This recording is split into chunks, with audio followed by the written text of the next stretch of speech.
Bueno, continuamos. El siguiente ponente, João Paulo Ventura, es inspector jefe de la Policía Judicial de Portugal, jefe de la Brigada de Cooperación Internacional e Información contra Terrorismo en la Unidad Nacional contra Terrorismo de la Policía Judicial, licenciado en Psicología por el Instituto Superior de Psicología Aplicada de Lisboa y posgraduado en Psicología Legal y Medicina Legal. Nos va a hablar de un tema que conoce bien, que es la relación, el asunto de las migraciones, refugiados y terrorismo. Cuando usted pueda, quiera, profesor. Muchas gracias, buenas tardes. Intentaré hablar en esta mezcla de idioma que es conocido como portuñol, que es la mezcla del idioma de Camões con la lengua de Cervantes. Yo comentaba con mi compañero, el inspector jefe de la Policía Judicial, Rui Dias, que me acompaña en esta jornada. Viajamos de coche desde Lisboa ayer, que esto es un poco complicado para nosotros porque muchas veces tenemos la ambición de que hablamos castellano y tal. No sé si hablamos, lo intentamos hacer, porque cuando es portugués, es portugués. Cuando es inglés. Todavía portuñol es una mezcla que no es, quizá no es claramente ni una cosa ni otra, entonces intentamos hacer el mejor que podemos. Yo quería agradecer en primer lugar a Carlos Rontomé Romero por la oportunidad, por la invitación, por el honor, por la honra, por el placer, por el privilegio de venir aquí a hablar un poco con ustedes. No tengo ninguna pretensión de hacerlo de un punto de vista académico, de cátedra, nada de eso. Apenas quizá compartir algo de mi experiencia, la importación que habemos hecho en toda nuestra historia de trabajo, son más de 30 años, tratando de algunos fenómenos criminales con implicaciones que a nivel de migraciones no tengo ninguna pretensión tampoco de ser un experto en el tema de migraciones, ni de refugiados, de terrorismo, sé algo un poco más. Quizá mismo si Portugal, sobre el fenómeno del terrorismo, sigue siendo un país un poco periférico, con una historia muy limitada en el tiempo. Mismo si tiene algo que decir, hablaremos sobre ese punto en detalle un poco más adelante. Estamos en la ciudad autónoma de Ceuta, que en mi infancia, cuando aprendí historia en los banquillos de escuela, cuando era niño, se hablaba mucho, por una parte, de la conquista de Ceuta, y por otro también de una figura que era un poco legendaria en la historia portuguesa, y que sigue siendo también, que es el Infante Santo, que se quedó aquí muerto en Tánger, un poco más abajo, que fue también una área de influencia portuguesa. Ceuta estuve recuperando detalles que no tenía muy presentes, una presencia portuguesa de 2 siglos y un cuarto, 225 años, algo así, desde 1415, cuando llegó aquí João Vasques de Almada, enviado por el rey Don João I. Y con mucho aprecio verificar también que se quedan las esquinas portuguesas como el símbolo de la ciudad autónoma, que figura aquí sobre la izquierda del slide. Entonces ese es un detalle también significativo. Yo quizá traigo una ponencia un poco ambiciosa en términos de duración, de tiempo, muy extensa. Mi compañero sabe que en Portugal y en la Policía Judicial soy conocido por demorarme mucho. Intentaré hacer el resumen posible, aportando algunos de estos temas que podéis mirar aquí en la tabla de contenidos que está ahí. Nosotros somos además quizá por las dificultades que tenemos superado en la historia y que seguimos enfrentando, como sabéis, de un punto de vista económico y financiero sobre todo, Tenemos mucho orgullo en nuestra identidad nacional, nuestra identidad europea, somos europeos seguramente, y somos también, y la historia nuestra lo comprueba mucho, somos ciudadanos del mundo. Habemos sido pioneros en este tema además como España, y Tordesillas es una figura de compartir al mundo casi. País de expansión, de descubiertas marítimas, de navegadores, de colonizadores también. La colonización se ha hecho mucho, como se mira aquí por la imagen de tomada de Ceuta en 1415, se ha pasado mucho por la fuerza de las armas, por la oposición, por la capacidad de imponerse, por una cierta violencia de armas, de fuerza sobre los más fracos, ¿por qué no reconocerlo? Todavía tenemos esa historia y tenemos este legado de ese señor que figura ahí por 2 veces en los slides, que es el infante Don Enrique, que es una figura pionera también en todo lo que ha sido la expansión portuguesa, las descubiertas marítimas, todo lo que ha sido el desarrollo de la navegación, los ciclos, fundamentalmente siglos XV y XVI, por su influencia, por su escuela náutica que estaba instalada en Sagres, que es uno de los puntos más occidentales de Europa. De ahí partió muchas cosas. Y partió a un punto de alguna forma, se construir un imperio colonial portugués un poco por todo el mundo. Citando un poco nuestro antiguo primer ministro, presidente del Conselho, António de Oliveira Salazar, era un poco Portugal desde El Minho, en norte de Portugal, hasta Timor, en sudeste asiático. Y todos los movimientos migratorios que habíamos tenido se organizaron a partir de este hecho de descubiertas, expansión marítima y colonización, como ya había mencionado. Por una parte, por una cuestión económica, esto es algo que sigue hoy, en el día de hoy, después de la crisis que se acentuó sobre todo a partir de 2010. También por motivos políticos, como miramos, por ejemplo, en lo que ha ocurrido. Yo no diría, como sabéis, probablemente Álvares Cabral encontró el Brasil, intentaba llegar a India por la segunda vez. Después de Vasco da Gama, al final, en 1500, llegó a Brasil. Y la colonización se empezó a partir de ahí un poco, y por la ocasión de las invasiones francesas de Portugal, 1807, la corte portuguesa decidió organizarse e instalarse en Brasil, con la protección británica y tal.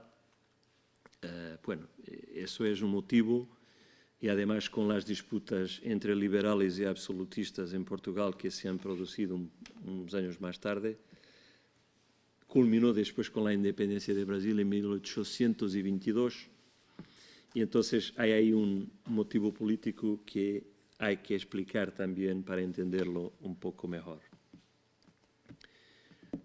Tendremos después otros motivos de migración de la gente de Portugal para Canadá, para Estados Unidos, para Australia, sobre todo gente de las islas atlánticas de Madeira y de Azores, van emigrando paulatinamente para esos países, y se mantiene sobre todo este padrón, este perfil de una mezcla de motivaciones económicas con algo de político, ideológico, ya explicaré adelante, la fuga de opositores a los regímenes, la dictadura que habíamos vivido, el hecho de la guerra colonial en África, en 3 frentes, que empezó en 61 y terminó en 74 solo.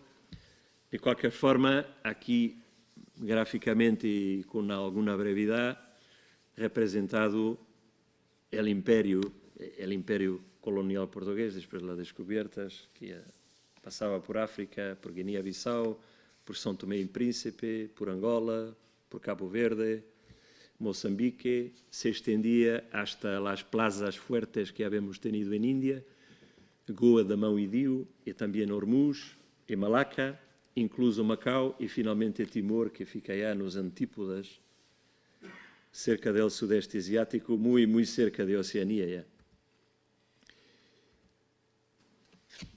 Vivimos sobre una monarquía prácticamente empezada con la fundación de la nacionalidad en 1143, cuando llega al trono el rey don Afonso Enríquez, que es hijo de un noble de Borgoña, don Enrique, que fue premiado por el rey Afonso VII, me parece, de León, por su colaboración en la lucha contra los moros, la ocupación que era una parte del califado andaluz. Y vamos a tener monarquía hasta el siglo XX, hasta octubre de 1910, cuando finalmente se proclama la República después del regicidio que ha ocurrido el 1 de febrero de 1908, con la muerte del rey, que está aquí representada en gravuras en la baja de la ciudad de Lisboa. Ali podemos mirar en este caso, sobre la derecha, la reina Dona María Pía intentando evitar la muerte de su esposo, del rey don Carlos, y de su hijo, don Luis Felipe, que sería el heredero del trono. Todavía la monarquía resiste a la muerte del rey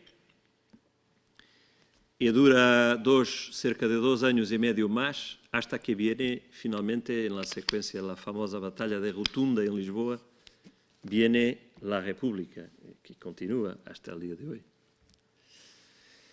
La Primera República es un tiempo, hasta 1926, es un tiempo complicado, es un tiempo de luchas entre republicanos y monárquicos. La monarquía es derrotada, de alguna forma, a partir de 1908, con la muerte del rey, y se aguanta un poco más y seguirá luchando hasta al menos a 1920, y lo que está instalado en la historia portuguesa en este periodo, la Primera República, es un poco una película de caos, hasta el punto que los militares, en mayo de 1926, basta, tomamos nosotros el poder porque esto es demasiado, e invitan a este señor que figura ahí en el centro, António de Oliveira Salazar, que es un lente, un académico de finanzas en la Universidad de Coimbra. Lo invitan inicialmente como ministro de Finanzas, llega a Lisboa en 1928 y se da cuenta de la confusión política y social, el caos que está instalado, y se tarda 5 días, vuelve a Coimbra y dice: yo no volveré sino con plenos poderes. Y vuelve efectivamente como presidente del Conselho.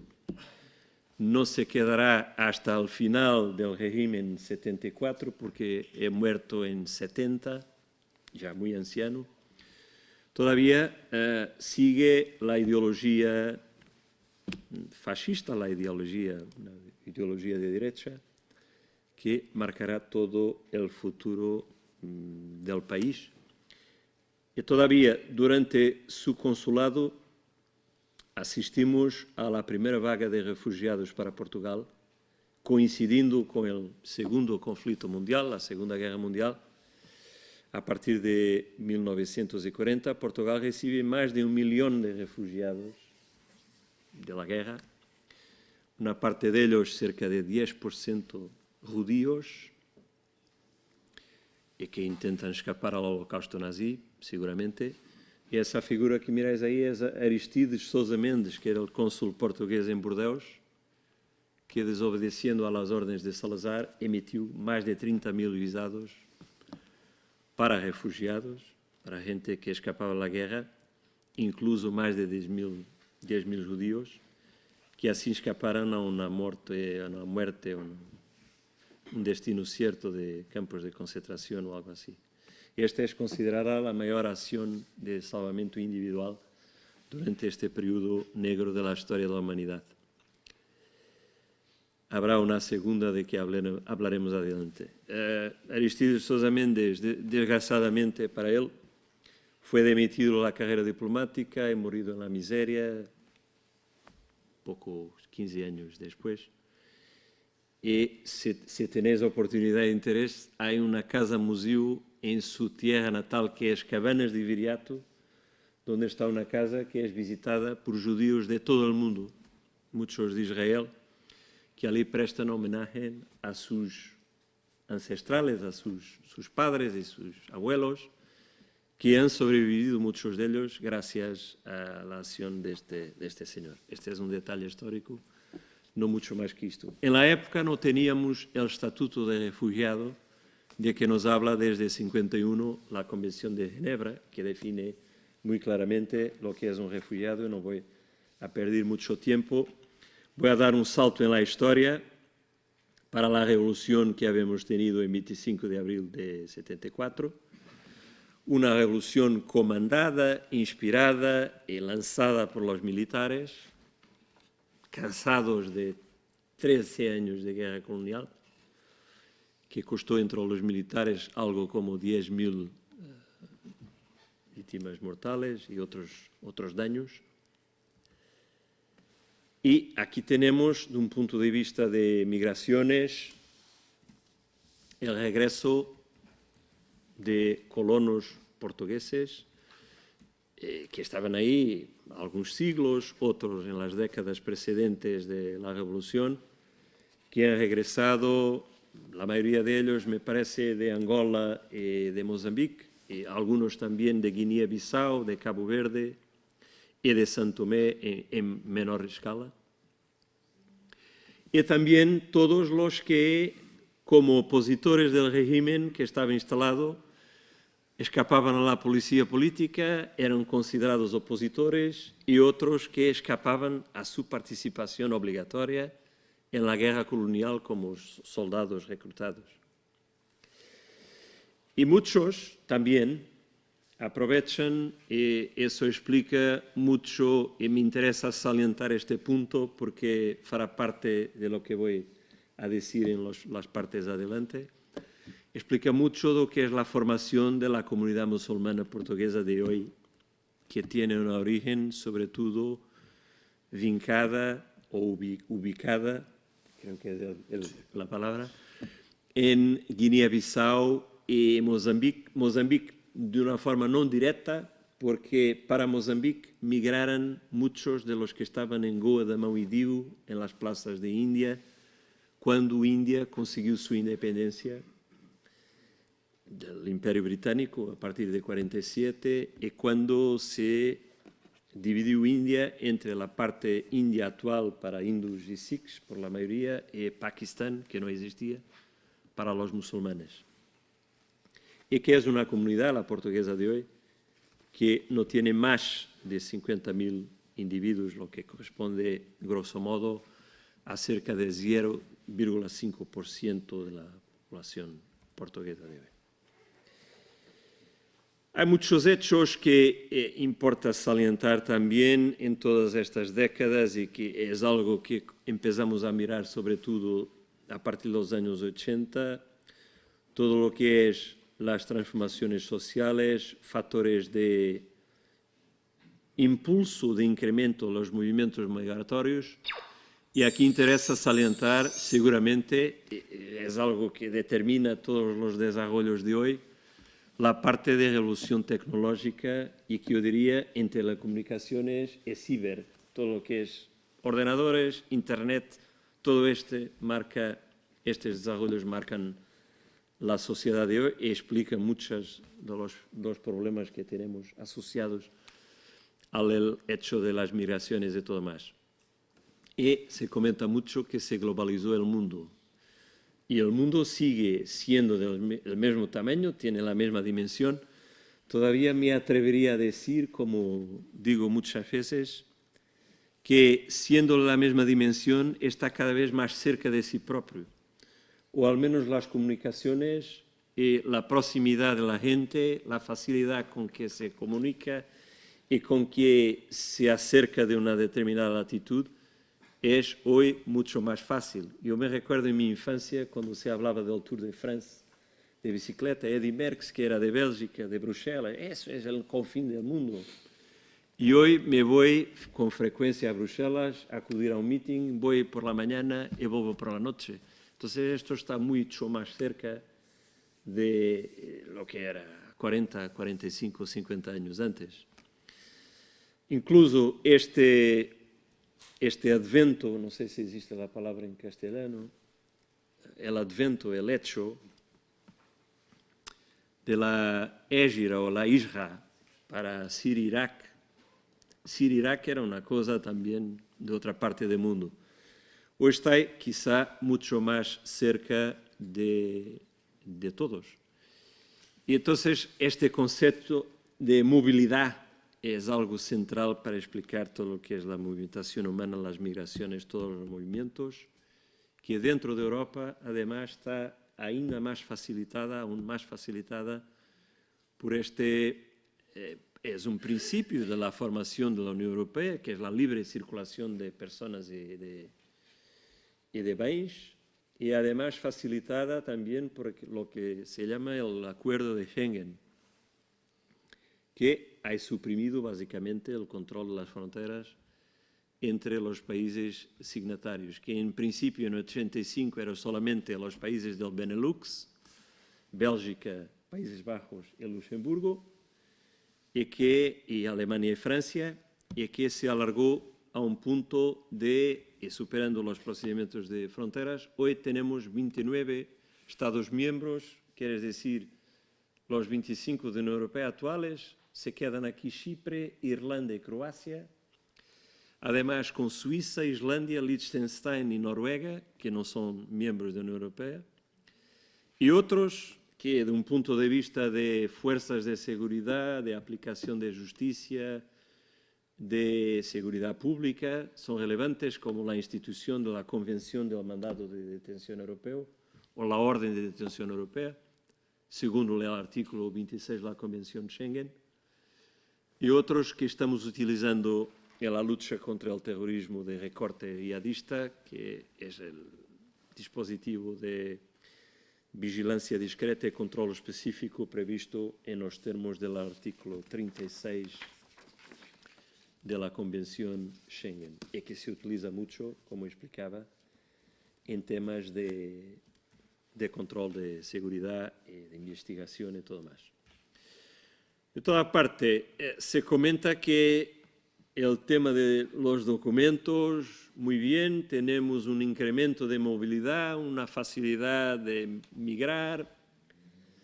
Todo esto está muy multiplicado hoy. Todavía los documentos siguen siendo un elemento fundamental para garantizar este hecho de movilidad. Y sin documentos de viaje, de identificación, en principio las cosas están muy complicadas. Y digo en principio porque a un par de días tuve una experiencia que no es la primera vez que ocurre y que se repite, que es la posibilidad de viajar desde Bruselas hasta Lisboa por Munique en Alemania sin exhibir ningún documento. Por inacreditable que parezca, tengo mi tarjeta de embarque, le presento en una máquina en Zaventem, en el aeropuerto de Bruselas, llego a la gate para entrar por el avión, exhibo la tarjeta a la funcionaria, entro en el avión de Lufthansa, llego a Múnich, me dirijo a la otra gate, la misma cosa. Entonces, si era un terrorista, si era no sé quién, que me robaba, me tomaba la tarjeta de embarque y íbase para hacer lo que quería. No era conocido. De todas formas, vamos a aceptar como principio que, y se me permite la expresión en inglés, que consta exactamente del informe de la Comisión del Congreso americano que ha investigado los atentados de 11 de septiembre de 2001, que para los terroristas los documentos son tan importantes como las armas. Volviendo a Portugal, hay ese marco que es, conjuntamente con España, por sinal, la integración de Portugal en la época de la Comunidad Económica Europea. Miramos ahí señor Mário Soares, muerto enero pasado a la edad de 91 años, que fue primer ministro en la época y después presidente de la República. firmando el 12 de junio en el Monasterio de Jerónimos en Lisboa la accesión a la Comunidad Económica Europea, donde Portugal toma parte desde el año de 86.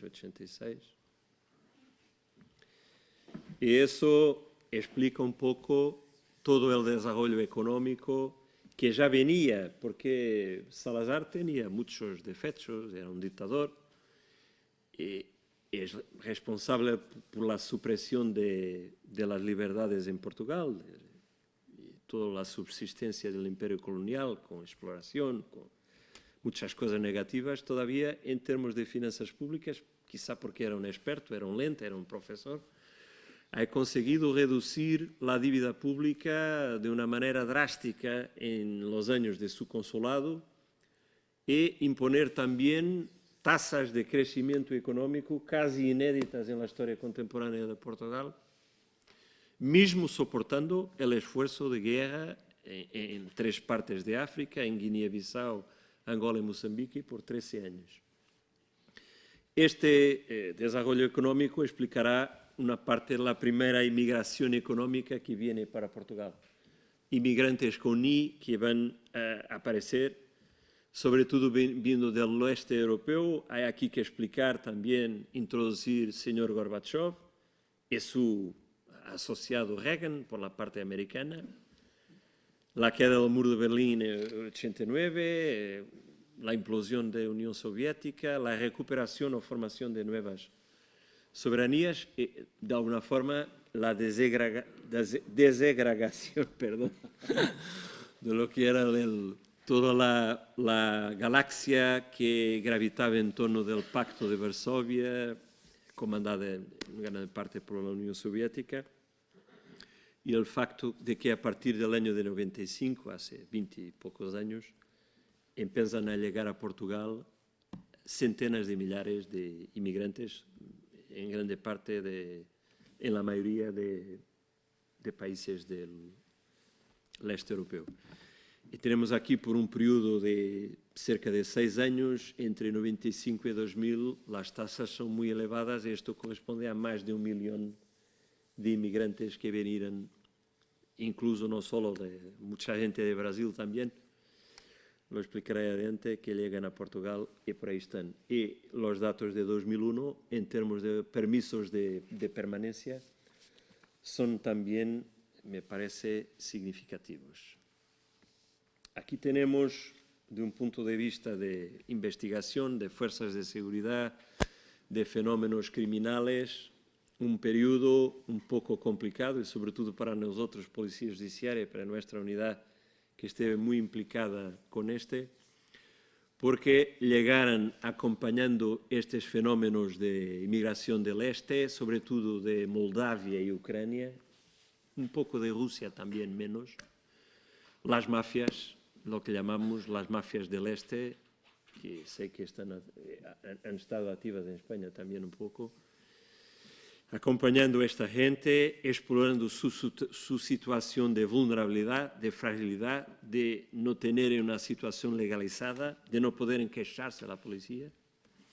Entonces los acompañan. Estamos hablando muchas veces de gente, algunos antiguos Spetsnaz, que eran los soldados de fuerzas especiales soviéticas, que incorporan algunas de las mafias del este, que acompañan a los inmigrantes, y que hacen lo que será un ejemplo típico de tráfico de seres humanos en la perspectiva de exploración de mano de obra, de trabajo quase esclavo, que los acompañen, que en algunos casos van a complicar mucho su vida. No voy a perder mucho tiempo con esto, porque la longa tenéis aquí algunos de los crímenes cometidos, o gente muerta, gente víctima de asesinato, que no pagaba, que no correspondía a lo que pretendían ellos.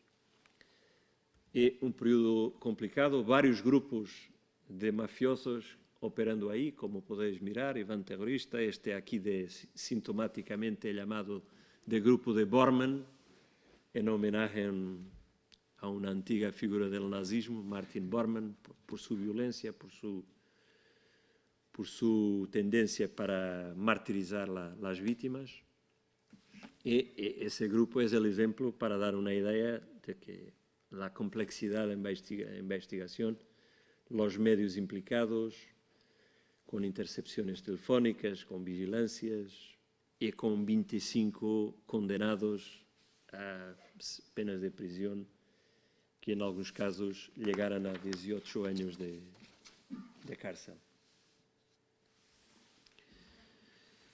Y aquí una idea de cómo funcionaban las cosas en red utilizando el instrumento de análisis de las fuerzas de seguridad que es el Analyst Notebook. Ahí tiene una idea de lo que es.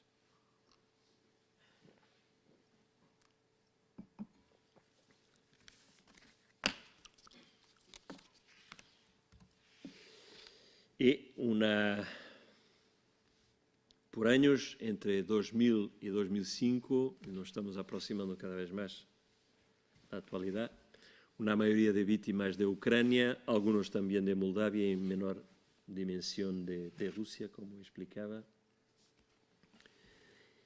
Y un salto más en la historia para nos acercarmos cada vez más a la actualidad. 2010, sabemos del problema americano del subprime, la crisis financiera que tiene un origen en el sistema bancario y financiero americano,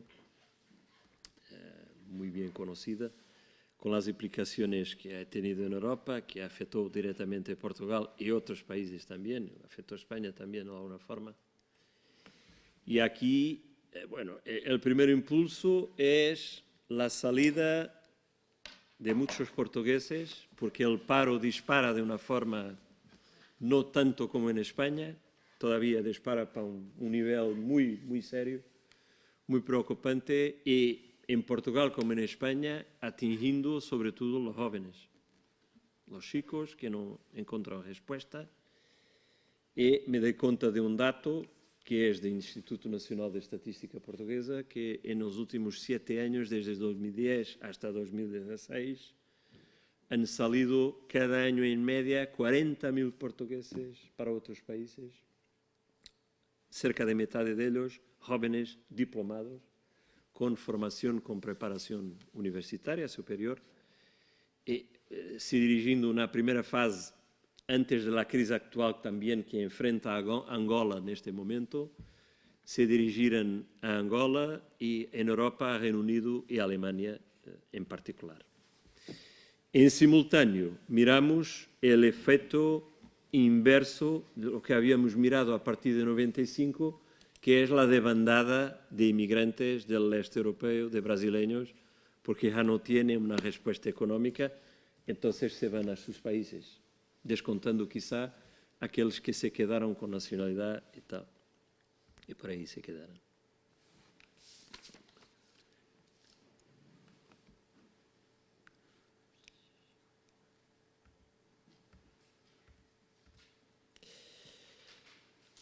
Los datos de Naciones Unidas sobre los refugiados, como quizás sabéis, la Agencia de Naciones Unidas de Refugiados, su alto comisario era el portugués António Guterres, un antiguo primer-ministro portugués, actual secretario general de las Naciones Unidas, y las cifras atingen más de 65 millones de personas forzadas a salir de sus casas, de sus países, de sus zonas de origen. Se trata de un número que no para de continuar. En Portugal tenemos en media, en los últimos 20 años, cerca de 870 personas, 87 por cada millón de habitantes, y mesmo así se trata de un valor inferior a la media europea, como podéis mirar ahí si entendéis el portugués. Habría que pedir disculpas por la redacción de los slides. Todavía escribir en castellano era un poco más complicado aún que intentar hablar. Y el papel que estas dos organizaciones portuguesas tienen, el Consejo Portugués para los Refugiados, CPR, y el Alto Comissariado para las Migraciones, que trabaja muy directo con el comisariado, el ACNUR de Naciones Unidas, que intenta mitigar lo que es este problema. Se habla mucho ahora de los refugiados de Siria, y la mayoría que son, pero hay que decir que de los 21 millones de refugiados actualmente registrados por ACNUR, los sirios son una pequeña parte. Y a pesar de toda esta dimensión mediática, yo tengo aquí algunos datos para citarlos, es que más de 86% de refugiados encuentran abrigo en países en vías de desarrollo. Por ejemplo, Uganda, en 2016, ha acogido de Sudán del Sur, en 2016, muchos más los que han pasado aquí en las rutas del Mediterráneo en dirección a Europa, sea el Mediterráneo central o mismo oriental. Y las estadísticas actuales sugieren también que todos los días y en media cerca de 40.000 personas están forzadas a fugir a escaparse de zonas de conflicto, lo que es muy complicado. Y los 5 países principales donde viene son Siria, Afganistán, Somalia, Sudán del Sur y Sudán también, donde se generarán cerca de 10.200.000 refugiados en los últimos 25 años. Era un dato que tenía aquí para compartir con la audiencia. Bueno, yo aquí no tengo la pretensión de... España está muy directamente visada por este problema y sabemos la presión que tenéis aquí en Ceuta en particular, incluso por la vía terrestre, con la presión que viene del norte de África, mismo si la inmigración tiende a venir de África subsahariana, de los países de África negra que viene por ahí. El principio de esta rota del Mediterráneo que llegó a las costas españolas de Europa continental, mas también a las Islas Canarias en Atlántico. Y una cifra que encontré en un informe de la Comisión Europea que solo para 2004, 412 pateras, ¿no?, como llamáis, con más de 10.000 personas a bordo, atingieron las costas españolas y un dato de 53 muertos y 35 desaparecidos. En estos años, la presión sigue, sobre todo aquí, sobre las costas españolas, y aquí es el punto donde voy a intentar hacer la ponte con el tema de terrorismo también. Es una situación que se queda hasta la llamada Revolución de Jazmín, que vamos a mirar en Tunisia a partir de diciembre de 2010.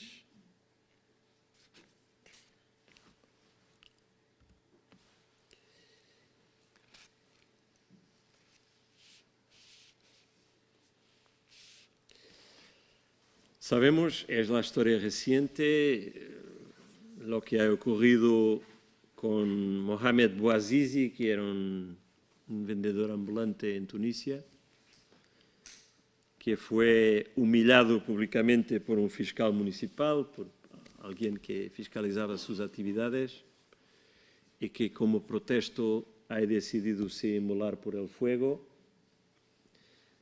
Se tornó en un mártir, como ahí sugiere el slide, considerado el padre, si así podemos hablar, de la revolución de la dignité, como on peut dire en français. Y lo que es curioso es que esto funciona como un rastillo, no sé si se puede hablar así en castellano. Un rastillo es algo que, como una mecha, que se asciende y que no se puede apagar. El presidente tunisino Ben Ali, que está en el poder desde 87, va a caer menos de un mes después de esta revolta de Mohamed Bouazizi, y más de que el régimen en Tunisia es la primavera árabe, que empieza aquí, alastra como una mecha a todos los países de la primera frente de África del Norte, a Libia, donde el dictador Muammar Gaddafi, que está en el poder desde 69, va a morir en su tierra natal, en Sirte, en octubre de 2011. Hosni Mubarak, que había sucedido al presidente Nasser, muerto por las Jamaat al-Islamiyya en 81, estaba en el poder también cerca de 30 años de puesto. Viene la hermandad musulmana, que se queda por algún tiempo. Esto después llega a Siria, donde tenía el régimen chiita, alauita, primero del padre Hafez al-Assad y después de su hijo, el oftalmologista educado en Reino Unido, Bashir al-Assad, que sigue en el poder. Entonces es una mecha que alastra por estos países y que transfigura también de una grande parte la película que teníamos en tema de migraciones. La ruta de Mediterráneo Central se acentúa mucho porque viene gente, por ejemplo, llegando a isla italiana de Lampedusa, llegan ahí solo en 3 meses en 2011, en la secuencia de la primavera árabe, cerca de 20.000 migrantes, mayoritariamente oriundos de Tunisia, cuya cuesta cerca de 14 kilómetros de distancia solo. Y a llegarmos a Siria e Irak no va a demorar mucho. Y vamos aquí a tener 2 movimientos muy curiosos después, porque en la secuencia de la primavera árabe empieza la contestación de la dictadura en Siria de Bashir al-Assad, el régimen impuesto por su padre.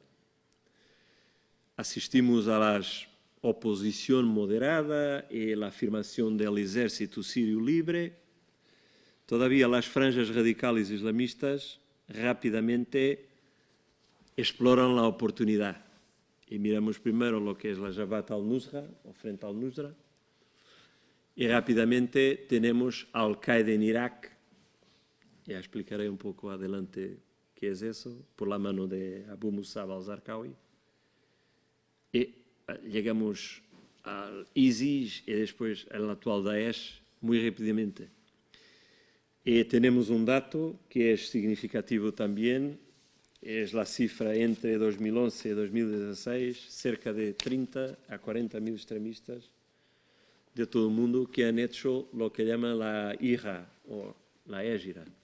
Entonces el movimiento en dirección a los territorios del pretenso califado instalado ahí.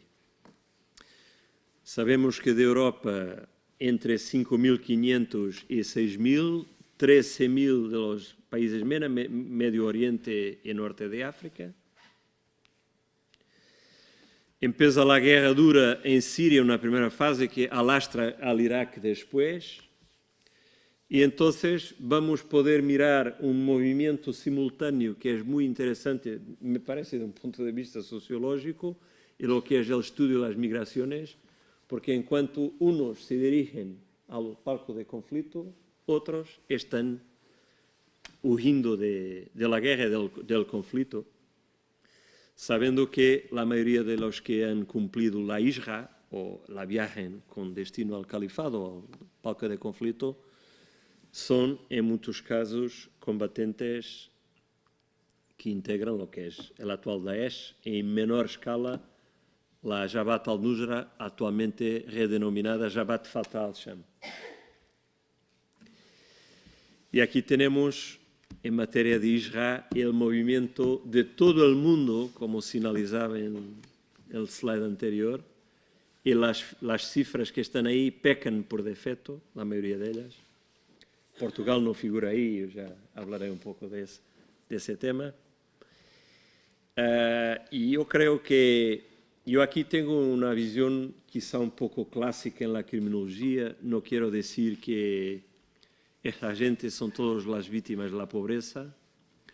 Todavía yo creo que la exclusión social y el hecho de que hay porque la mayoría, si miráis de esos 13.000 de Middle East, Medio Oriente, Norte de África, y muchos de los 5.500 a 6.000 europeos son jóvenes, muy jóvenes la mayoría de ellos, algunos menores, idos de Francia, de Reino Unido, hay menores combatiendo hasta el día de hoy en Siria e Irak.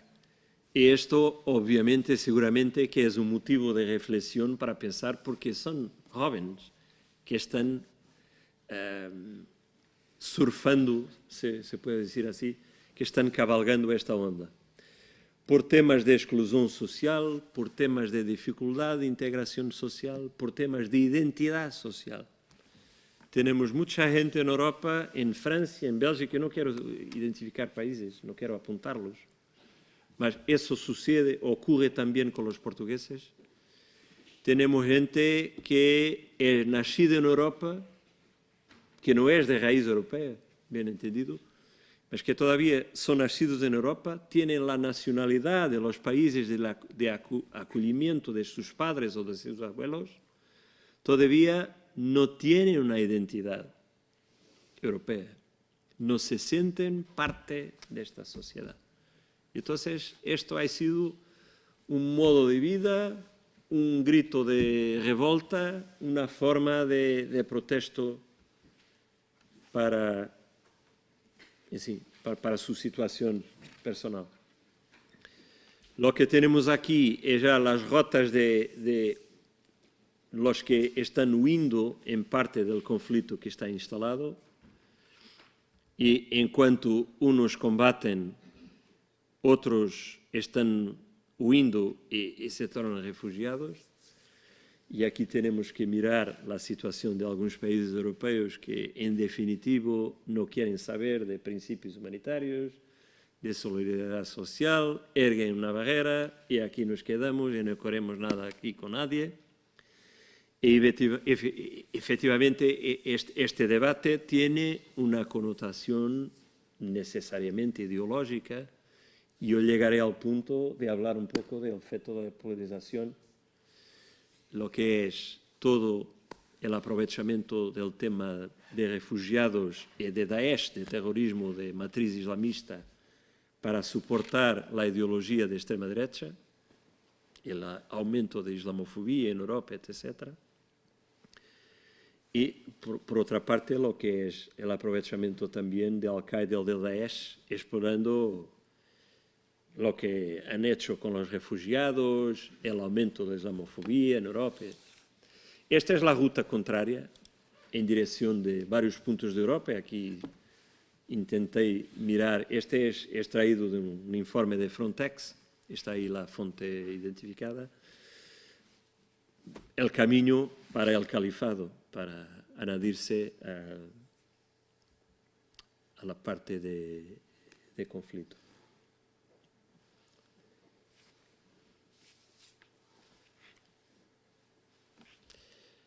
Algunas cifras: más de 850 británicos que viajaron para Siria,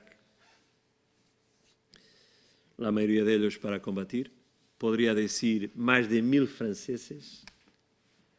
Y en la actualidad hay una cifra que sitúa en cerca de 700 y 400 siguiendo combatiendo. Los 14 portugueses que fueron por ahí también. Los que han pasado, que normalmente le llamamos foreign dos veces, porque no son portugueses, son extranjeros, todavía utilizaron el territorio portugués en cuanto plataforma de enlace para llegar a la zona de conflicto. Y los datos más actuales, los últimos que tenemos acceso, que son de final de enero de 2017, apuntando para cerca de 33.000 combatentes en toda la zona de Medio Oriente, y los cuales 15.000 serían extranjeros, solo de la parte del Daesh, y con Jabhat al-Sham cerca de 10.000 y 5.000 extranjeros. Sabéis que la historia empieza, como explicaba poco, con este señor aquí muerto ya por los americanos en 2006 en Irak, Abu Musab al-Zarqawi, que pensa com a Jamaat Tawhid al-Jihad, está em Afeganistão, é um jordano, Zarqawi porque é de Zarqa, que é a terra de natalidade em Jordânia. Termina muerto, es el que intenta firmar Al-Qaeda en Irak, ese es el principio un poco de la historia que lleva al Daesh actual con el señor Abu Bakr al-Baghdadi, de la misma forma, porque Abu Bakr en honra del primero califa, el sucesor del profeta Mahomet, y Baghdadi por de Bagdad. Y todo lo que es, y aquí utilizaría la figura de la revolución tecnológica, todo lo que ha sido el aprovechamiento de medios de propaganda ciber, básicamente, sobre las redes sociales, de Facebook, de Twitter, de todo lo que es el aparato que existe hoy, de facilidades de comunicación global, para difundir la propaganda y el apelo a la Isra, que vienen todos para el califado, una primera fase para intentarmos proteger la tierra nuestra, la tierra santa, en una segunda fase, desgraciadamente, para intentar visar también objetivos occidentales y europeos en particular.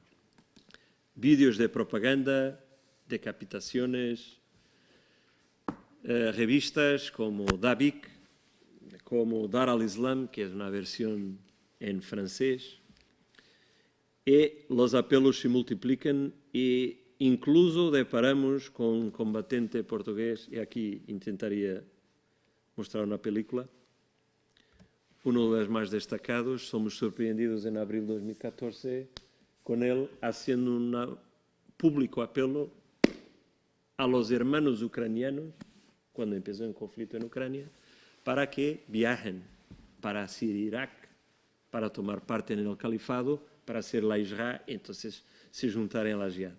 A ver si consigo mostrar-vos para tener un poco de ilustración de todo esto. Se no tarda mucho en tiempo también, que esto me retarda. El río Eufrates, en Siria.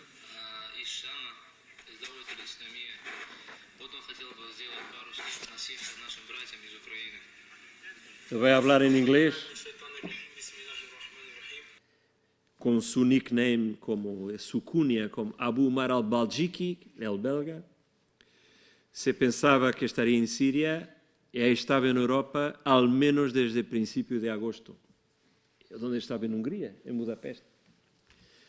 E estava justamente com este senhor marroquí também, que intentou atentar contra os passageiros que seguían el tren de Amsterdam-París el 21 de agosto, Ayub el-Kazani, y que fue dominado, afortunadamente, por unos militares americanos que seguían a bordo, aquí homenajeados por el presidente francés François Hollande. Aquí están los dos del Estado de Francia. Esto no significa que los refugiados son terroristas, significa que es posible también utilizar los fluxos de refugiados como una forma, un vehículo, un canal para atingir objetivos terroristas y propuestas terroristas, y porque hablamos normalmente de millares de personas, de refugiados que se movimentan en dirección a la seguridad. No solo la utilización de los fluxos de refugiados, como también el incentivo a los refugiados de los propios para que se revolten y para que cometan atentados. Y tenemos este ejemplo más reciente de Anish Amrish, el tunisino que llegó también a Lampedusa en abril de 2013, un tunisino, y si queráis, porque es muy interesante mirar su percurso, nacido en una zona predominantemente salafista de Tunisia, donde todavía prolifera la miseria negra, tiene un pasado delincuente desde muy pequeñito, nunca se implicó en temas políticos o ideológicos, terrorismo o lo que sea. Todavía llegando a Italia a 2013, fue encaminado para un centro de acogimiento de refugiados inicialmente, deu continuidade a su percurso delincuencial que já venia de Tunísia e depois se tornou, vagueando um pouco por Europa, em um alvo fácil de los apelos de Daesh por la jihad violenta, por el terrorismo, a punto de cometer este atentado al mercado de Navidades en Berlín por 19 de diciembre. Una referencia última, además este es el último slide que tengo, o penúltimo, para el efecto de, ya hablé de polarización. Estamos adelante de una tendencia que a nosotros nos preocupa para Portugal actualmente, es el tema número 2, después de la amenaza islamista o de radicalismo islámico, es extrema derecha, seguramente. Miramos el incremento que tiene las dos principales organizaciones en este momento, que es el capítulo portugués de la organización Hammerskins Nation, por una parte, y la otra Blood and Honor, que es Sangue y Honor, organización muy tradicional también de extrema derecha en Europa, con vínculos en varios países.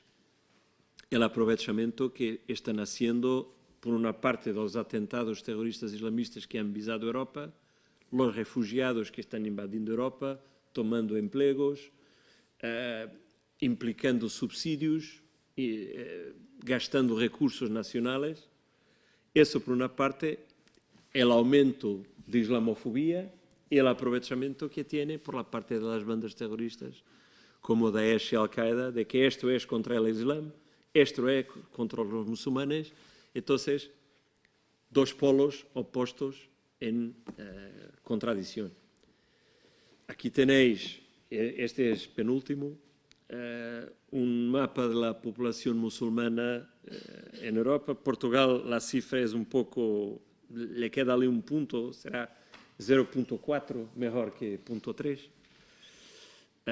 Lo que es la implantación de poblaciones musulmanas en los países de la Unión Europea. Yo creo que hay dos eixos centrales para combatir este fenómeno. Uno es integración e inclusión social y económica, mismo si algunos sectores están recomendando el discurso de extrema derecha xenófobo y racista, es mucho de que esta gente no se quiere integrar. Este es el discurso típico. La otra parte es todo lo que me gustaría, eso sería tema para otra conferencia, el trabajo que desarrollamos en la red de sensibilización para la radicalización, RAN, que España y Portugal están muy activos, yo propio y Carlos estamos implicados en ese esfuerzo, que es la prevención de la radicalización político-ideológica. Y eso empieza con las instituciones sociales, con la educación, con integración, con familia, con respuestas económicas y también con el trabajo en un tema de lo que se puede llamar prevención secundaria especial, específica, el trabajo de detección, de represión que las fuerzas y cuerpos de seguridad tienen que hacer también. El último, dos ilustraciones, un periódico que editamos nosotros en Policía Judiciaria, Investigación Criminal, que trata muchos temas destes, que dejo aquí como regalo a Carlos en nombre nuestro y de Portugal, y una historia breve que escribí con mi compañero Rui Díaz, que está ahí sentado. Es la historia de nuestro departamento, todavía más que eso, que es una referencia corporativa, es más una historia breve sobre la criminalidad violenta y organizada y el terrorismo en Portugal en los últimos 35 años. Muchas gracias por la atención.